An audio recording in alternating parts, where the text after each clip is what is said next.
Healthcare is too expensive. Employers are offsetting costs onto their employees. Who will make health benefits affordable for hardworking Americans and their families? You will. This is the Empowering Plans Podcast, a show dedicated to helping you once again emphasize the benefit in benefit plan. Now prepare to learn, plan, save, and protect with the FIA Group. Welcome to another episode of Empowering Plans. Today, Kevin Brady joins me, Kelly Dempsey, to talk about single scoops only, no double dipping. So we're fresh off of Super Bowl weekend. So thinking of that guy at the party, if you were lucky enough to be able to go to a party that, was double dipping in the chips and guac or whatever other fancy dips that you had at your Super Bowl parties. But that is not what we are here to talk about today. Instead, we are going to talk about COVID over-the-counter tests, so the OTC testing rules and requirements, and the nuances surrounding health plans and account-based reimbursement plans. So lots of words there, but we're going to go through the details. So first, I'll start out by going over kind of the rules, because, Kevin and I are both lawyers, so we're going to talk about the rules in the background. So when it comes to the health plan coverage of over-the-counter tests, back in January, which seems like a year ago at this point, the departments issued some new guidance requiring health plans to cover over-the-counter COVID testing without a prescription. So plans must provide coverage without cautionary requirements, prior authorization, or other major medical management techniques and requirements. So this is the new rule. This is brand new to us. And plans can provide direct coverage for the tests, meaning that a person can, just go get them and the plan has already paid for them, or they can require participants to pay upfront and seek reimbursement from the plan. So there's definitely different options for how this is going to work. And quite honestly, it can be a little confusing because of just the fact that in some parts of the country, there's a shortage of COVID tests. So this new rule kind of adds a layer of complications that we hadn't necessarily thought of from the health plan perspective specifically. So there is a rule, and within this rule, there is guidance saying that plans are only required to cover 8 OTC tests per plan participant per month or per calendar period, like 30-day calendar period. So if you want to do the actual calendar month or some sort of other 30-day period, you can do that, but it's only 8 tests per plan participant per month or per 30-day period, whatever the plan defines that is. Plans can also limit reimbursement up to $12 per test, but there's extra rules and requirements that the plan has to put in place in order to have that $12 limit. And we're not talking about that today. So spoiler alert, I'm really sorry. We're not going to talk about the nuanced rules of that because we're focused on the concept of how people get the tests and the potential complications if they use their account-based plans to pay for the tests.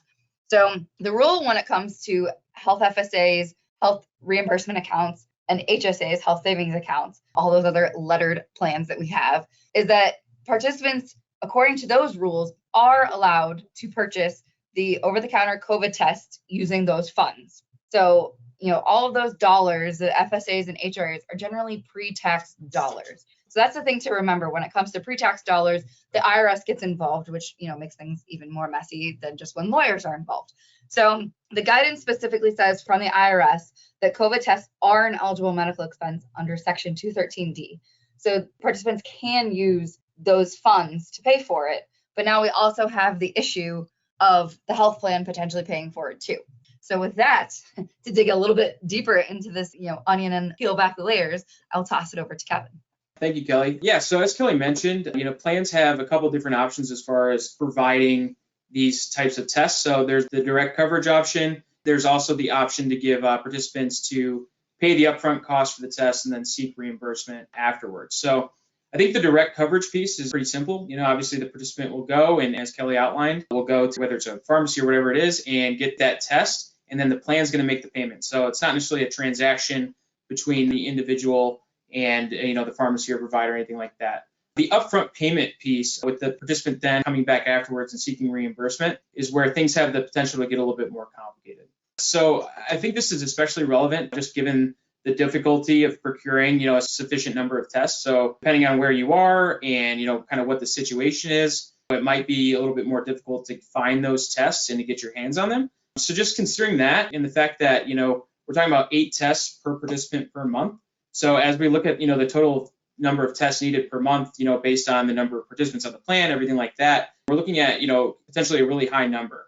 And, with that, that's why the upfront payment and then seeking reimbursement makes a lot of sense too, because if you're not going to have enough at a direct provider level, anything like that, if you're not going to have enough tests, then you want to make sure that that upfront payment model is in place as well. So, for example, when you look at here at FIA, when the rule was first issued, we explored our options to determine the most efficient and lowest cost way of providing these tests. But we also wanted to kind of make sure that that upfront payment model and system was in place as well. And that was just to make sure that, all of the participants on our plan had the ability to get the tests if they needed them, whether that was through the direct arrangement or, going to a pharmacy or anything like that and paying up front.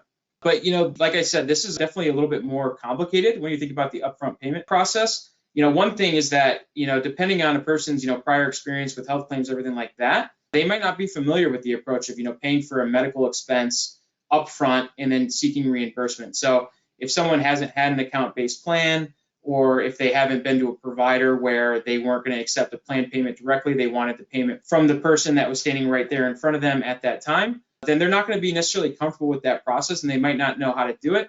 Obviously, when people don't necessarily have to do things, that's where you could run into some trouble there. So you want to make sure that you provide as much information as you can on both how to get tests, and then you want to outline the process for paying upfront and then seeking reimbursement.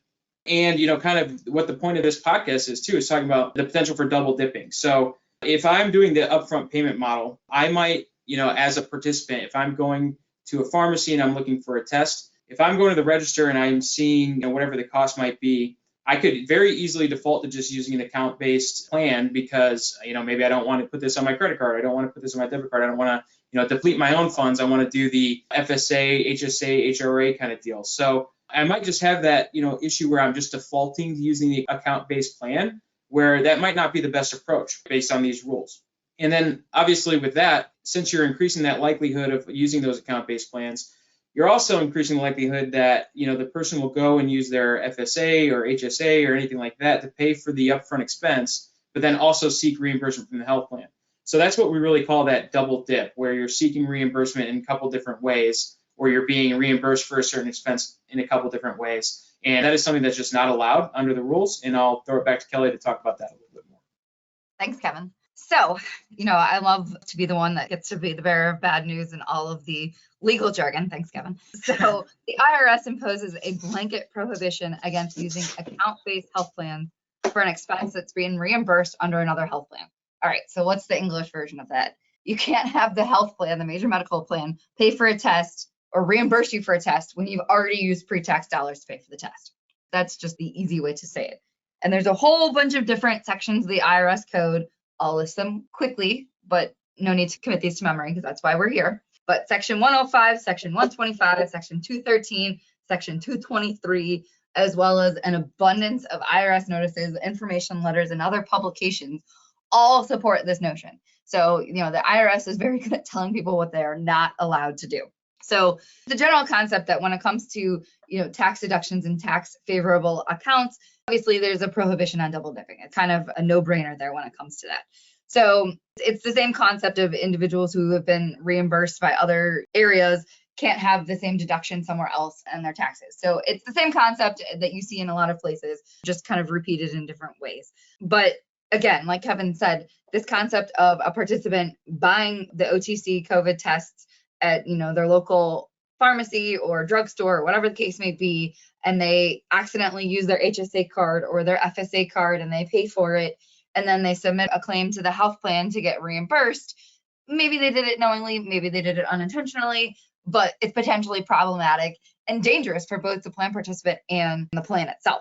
So the IRS has been very clear stating where you can't do this kind of double dipping, and failure to kind of prohibit and watch these transactions and follow the rules can actually result in tax consequences to not only the participant, but also the plan. So there can be a loss of preferred tax treatment and potentially the whole plan, like the cafeteria plan or the HRA, losing its tax qualified status by allowing these double dipping to happen. So it's kind of scary. And, the chances of potentially getting audited on these types of things, I don't know. But knowing that this is a new requirement and there's a lot of regulatory action being taken against employers and at the DOL level and the IRS level, and they're all looking at different things. So I would tread very lightly here.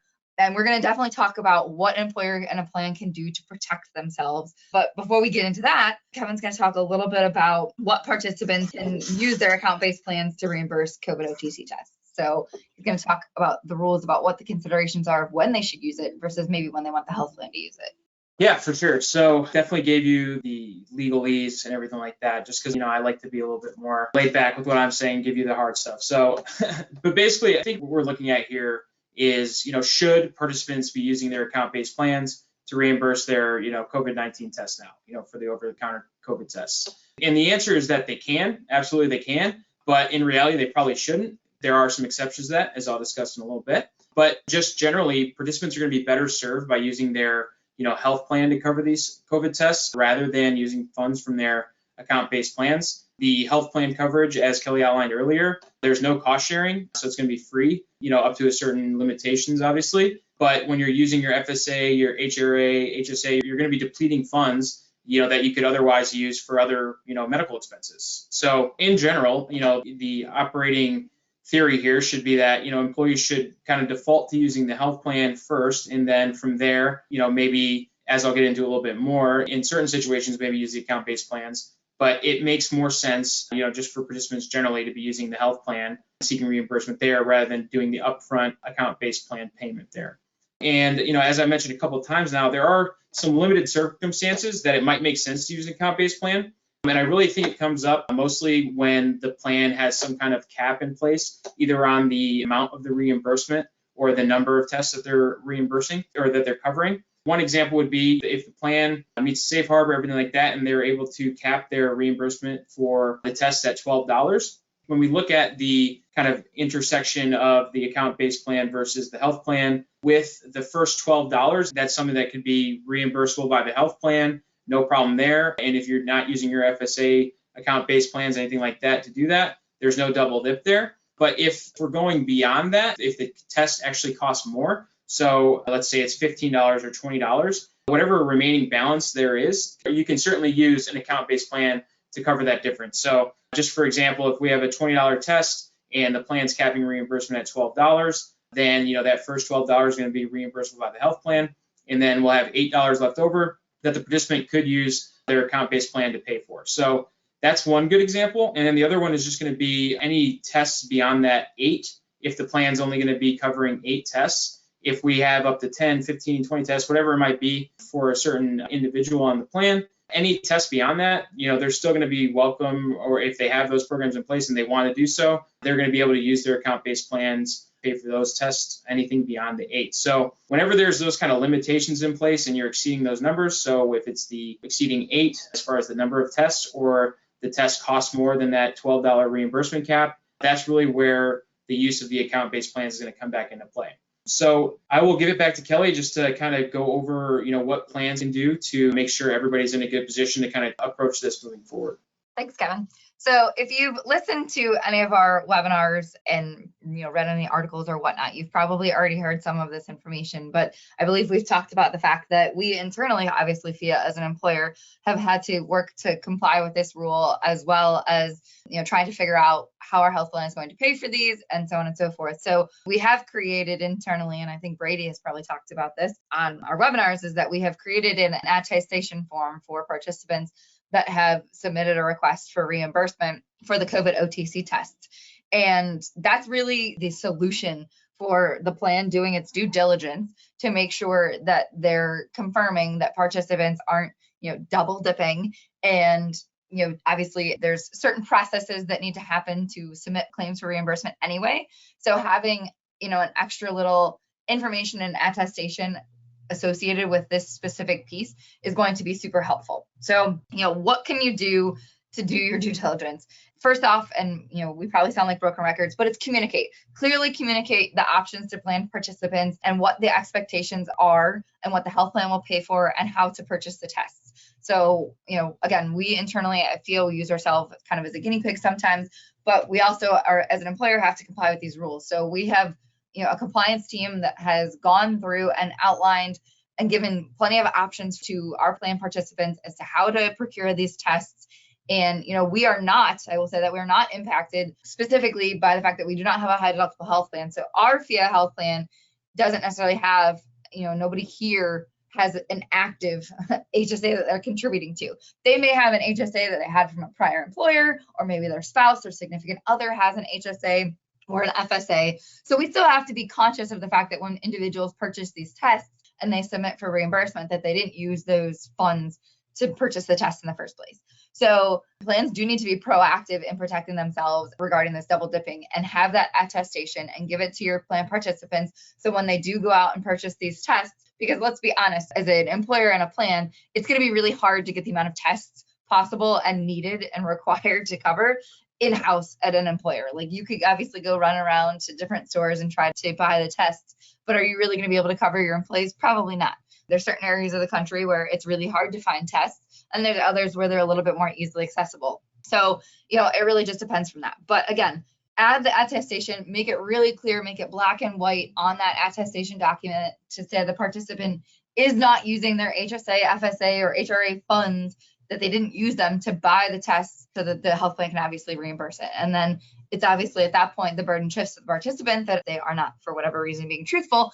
Then, you have a copy of the form saying that they attested to it, they didn't use those funds. So if the IRS comes around and does their audit and audits that person's HSA and realizes they used the funds and then they got reimbursed, then again, the obligations are going to be shifted specifically to the participant in this specific situation, and the plan is protected because they did their due diligence. So I was kind of surprised Kevin actually gave me this line, because he created it and he was very proud of himself when he created it. But do your due diligence duty. That's kind of what it is at the end of the day, is just making sure that you follow the IRS rules. The IRS rules are pretty stringent, pretty black and white when it comes to this. And the concept of double dipping, while again, it seems pretty easy, it can get messy because of the COVID testing shortages and the amount of tests that need to be covered per month. It's a messy thing. So, plans and employers need to get their house in order, get all their checklists created, get their forms created, and make sure that participants know and are educated about how to obtain tests and what to use when they obtain the tests, so that they can get reimbursed appropriately and timely.